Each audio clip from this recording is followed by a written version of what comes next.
President Obama calling for unity among Christians, Muslims, and Jews. How is that message being received? Joining me from Capitol Hill, Representative André Carson, the Indiana lawmaker, just one of two Muslims in Congress.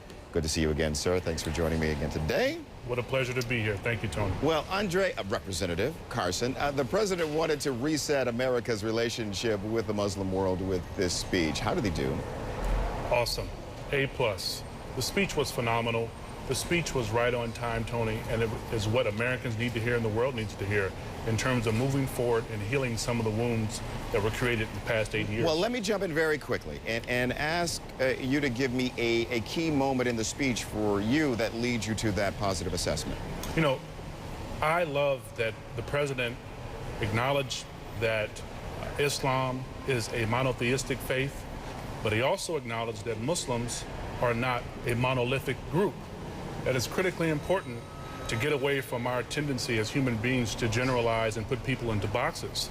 He recognized that there are divisions within the Islamic faith and between Muslims, and he also addressed the misconceptions about Islam and how America, since America's inception, owes a great deal of debt to the Islamic religion.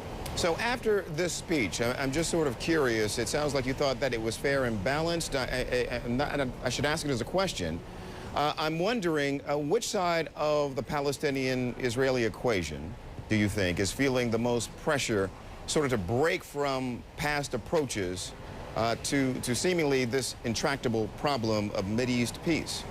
Well, the president was very firm with Israeli brothers and sisters about halting the expansion of the settlements. He was equally as firm with Palestinian brothers and sisters about activities there, particularly with Hamas. So in this situation, both sides are going to have to come to a solution. But it's powerful to have an objective critique come from the President of the United States with his experience and with his insight to help move this process forward.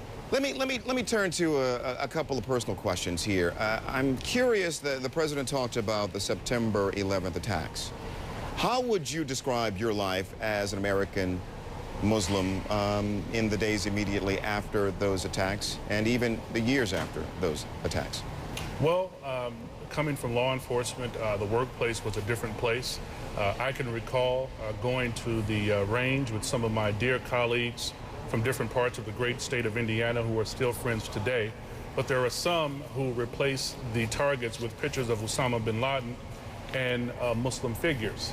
And that caused a bit of discomfort for me as a Muslim in trying to clear any stereotypes that may have existed while trying to clear stereotypes that have existed as an African American.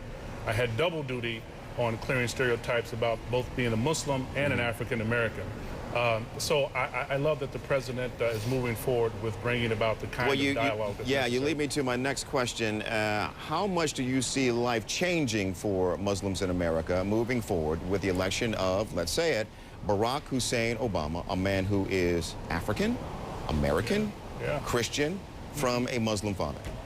Absolutely. I mean, you know, we're moving forward. Muslims have made great contributions. I was so pleased to see him mention my dear friend and colleague, Congressman Ellison, the first member of Congress who took his oath on the Quran, mentioning Muhammad Ali. We have a bill up to honor Muhammad Ali, giving him a Congressional Gold Medal. He recognizes that Muslims have made a great contribution, from Imam W.D. Muhammad's community, Hamza Yusuf out on the West Coast, to even Judge David Shaheed out of Indianapolis. So Muslims are involved in all sectors of life in this country. Okay, Representative Carson, thanks for your time the last couple of days. We appreciate it. Thank you. Thank you. Next hour, you will hear from a Republican representative from Indiana. Congressman Mike Pence will join me live with his reaction to President Obama's speech to Muslims. That's noon Eastern right here in the CNN newsroom. But straight ahead, President Obama